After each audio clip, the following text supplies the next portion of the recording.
Hello, this is a sideshow. I'm Theodore Parker, and today is Wednesday, April 9th, 2025. Coming to you from Lexington, Kentucky, the East Coast. It's a little bit after sunrise today, currently, and maybe 7:13 a.m. here on the East Coast. The weather today, the high of 59. Currently it is 30 degrees and feels like 25. The freeze warning until Wednesday 9 a.m. Eastern Daylight Time. Today mostly cloudy, highs in the upper 50s and lows in the upper 40s. Rain possible overnight, that's a 58% chance. And late week system to bring rain, snow across the east. Temperatures noticeably higher than yesterday, up by 11 degrees here. Sunrise, 7:10 a.m. Sunset, 8:08 p.m. Wind currently 4 miles per hour, and the AQI is good at 35. And today, for all you allergy sufferers, pollen is high. I've been reviewing where we are in the first 100 days of the second Trump administration. And so far, I've covered the inauguration, the executive orders, memorandums, and memos that were signed there. Early executive actions, and domestic policy.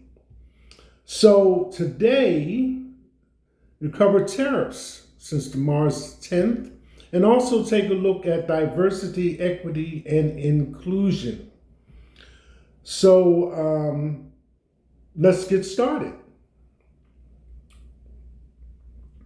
Since tomorrow's the 10th and tariffs as designated by President Donald Trump, some of them will take into effect. Let's take a look. On February 1st, 2025, Trump signed 3 executive orders imposing a 25% tariff on all goods from Mexico and Canada and a 10% tariff on China, originally due to take effect on February 4th. A lower 10% tariff was announced for all energy exports from Canada, including electricity, natural gas, and oil. Trump's trade advisor, Peter Navarro, stated that the lower rate for energy was intended to minimize any disruptive effects. In response, representatives from Mexico and Canada announced intentions to impose retaliatory tariffs on the United States, which, if implemented, could lead to an increase in tariff rates in accordance with a clause reportedly included in the orders signed by Trump. On February 3rd, Trump announced that the tariffs on both Mexico and Canada will be paused for 1 month after the countries agreed to take further steps to prevent the trafficking of drugs into the United States. On March 3rd, Trump announced he would impose the tariffs on Canada, China, and Mexico. The tariffs went into effect on March 4th, triggering a trade war with Canada, China, and Mexico. On April 2nd, a day Trump nicknamed Liberation Day, Trump announced a baseline 10% universal import tariff on all imported goods, even higher rates for 57 trading partners. These tariffs and retaliatory tariffs from other nations resulted in an immediate U.S. stock market crash and resulted in a bear market. So, here we are. Next one, diversity, equity, and inclusion. Trump signed numerous executive orders attempting to roll back diversity, equity, and inclusion policies, particularly targeting transgender Americans. On his first day in office, he signed an executive order titled Defending Women from Gender Ideology Extremism and restoring biological truth to the federal government, which required federal departments to recognize gender as a male-female binary determined by sex assigned at conception and ceased all funding for gender-affirming care. Trump also signed an order which ordered federal agencies to fire all workers involved in diversity, equity, and inclusion programs. Trump signed another executive order partially revoking equal employment opportunity and banning government contracts from being given to private organizations which enforce DEI frameworks. On February 5th, Trump signed an order tending to bar transgender athletes from competing in girls' and women's sports. Most recently, the fencing champion, a female, refused to fence with a transgender participant and received an award and money. That's currently in the news. At a press conference held in January 2025, the day after a mid-air collision between an airplane and helicopter that killed 67 people, the worst aviation accident in the U.S. since 2001, Trump read from a January 2024 New York Post article that said, "The FAA is actively recruiting workers who suffer severe intellectual disabilities, psychiatric problems, and other mental and physical conditions under a diversity and inclusion hiring initiative spelled out on the agency's website." So that's where we are so far with the information that's provided.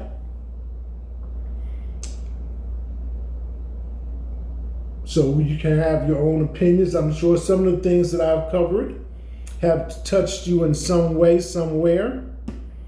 So continuing with today's program on the Sideshow, we have our top stories. Starting with number one, which was number two yesterday, Trump advisors argue steep tariffs on countries like Vietnam and Cambodia are needed to erase trade deficits and rework supply chains. The economics say that's going to be a long shot. Trump administration weighs drone strikes on Mexican cartels. The president of Mexico has already responded to that idea. And number three, Musk calls Trump trade advisor Peter Navarro a moron and dumber than a sack of bricks. Sometimes you have to say what you feel. Excuse me. And this was one of those occasions. I try not to get too involved personally, pausing this, because I don't want to be redundant. It's like talking to the wall, getting no response and no positive reaction to what you're saying. But when you have a vested interest, you may have a tendency to keep on going. So, number four, Trump's tariffs are disastrous for Elon Musk. Number five, read the ex-Meta executive's draft opening statement to Congress accusing the company of aiding China's AI advancements. Number six, and the top stories, Lakers' Luka Doncic ejected in odd scene on eve of Dallas return. And number seven, ousted FDA vaccine chief says U.S. measles elimination status under threat as cases climb. And number eight of the top stories, Grizzlies' Jalen Wells taken off court on stretcher after nasty fall following reckless foul. And number nine, Supreme Court allows Trump to terminate 16,000 probationary federal workers. Now this one kind of, I'm always in a quandary as to comments that are made in the media about remote workers and people that work from home in the government and various other positions that have come under scrutiny from the Trump administration. So this one, I'm going to read to you. Supreme Court allows Trump to terminate 16,000 probationary federal workers.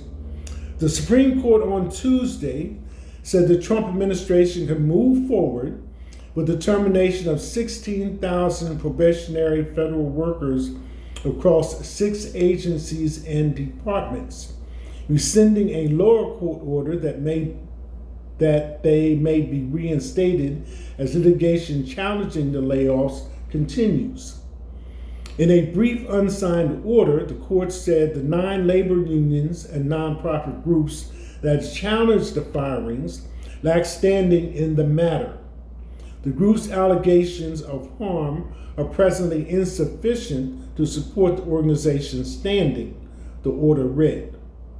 Justice Sonoa Sotomayor and Ketanji Brown Jackson indicated they would have denied Trump's request. A federal judge last month ordered the administration to reinstate the affected employees at the Department of Veterans Affairs, Department of Agriculture, Department of Defense, the Department of Energy, Department of the Interior, and the Department of Treasury. The Trump administration appealed to the Supreme Court for an emergency stay of the judge's order, arguing the plaintiffs lacked standing and it hijacked the employment relationship between the federal government and its workforce. The unions had asked the Supreme Court to preserve the district court judge's order that those workers be reinstated because of the imminent harm that would come from termination.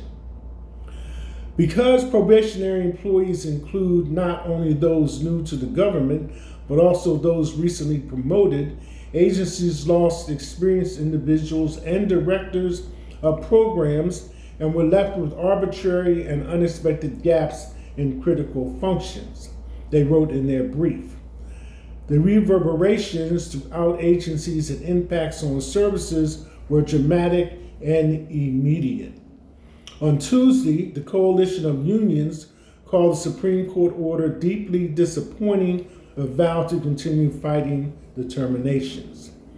Despite this setback, our coalition remains unwavering in fighting for these workers who were wronged by the administration and protecting the freedoms of the American people.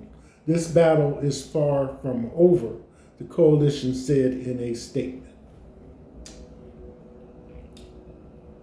So I just wanted to give that to you so you were up to speed on what's going on with those departments. And number 10, U.S. bank regulator tells Congress it suffered major hack that exposed sensitive information. So those are your top 10 stories for today. Continuing with this coverage of the 100 days, tomorrow, foreign policy and government organization. And on Friday, review the book from Trump's relative that speaks about him as a person in summary. This is a sideshow. I'm Theodore Parker. That's it. #.